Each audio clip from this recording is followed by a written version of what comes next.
আরও একটি নতুন ব্লগে আপনাদের সবাইকে স্বাগত জানাই। আজকে আমরা সাবুর পায়েস তৈরি করে দেখাবো, আপনারা দেখতে থাকুন। আগামীকাল ঝড়ে আমাদের রান্নাঘর ভেঙে পড়ে গেছে, এখন আবার নতুন করে তৈরি করতে হচ্ছে।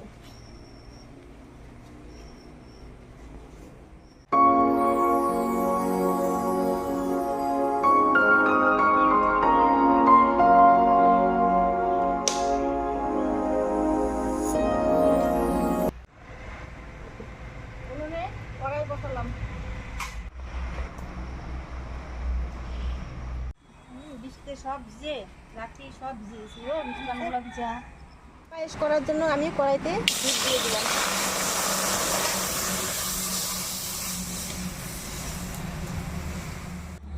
দেশি গরুর দুধ তো, দুধটা কি মোটা কি ভালো দেখো, গ্লাসের মধ্যে লেগে আছে দুধটা। গ্লাসের মতো লেগে আছে। এই দেখুন বন্ধুরা, গ্লাসের মতো লেগে আছে। দুধের মধ্যে দুটো তেজপাতা আর একটু এলাচ দিয়ে দিলাম।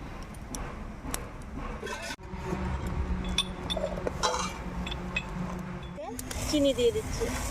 চিনি দিয়ে আমি দুধটা ভালো করে ফুটিয়ে নেব।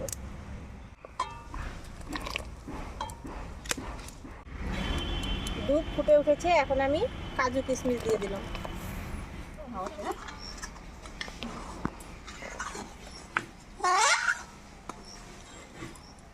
দুধ এখন জাল করে মোটা হয়ে গেছে, এখন সাবু দিতে হবে দুধে।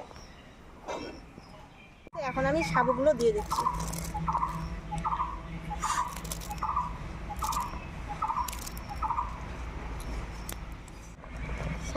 সাবুর পায়েসটা একটু কালার হওয়ার জন্য, হলুদ কালার হওয়ার জন্য আমি একটু কেশরের দুধ দিয়ে দিচ্ছি।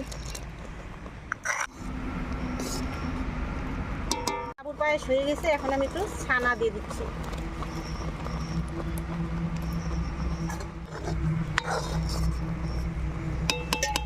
সাবুর পায়েস হয়ে গেছে, এখন আমি নামিয়ে নিব।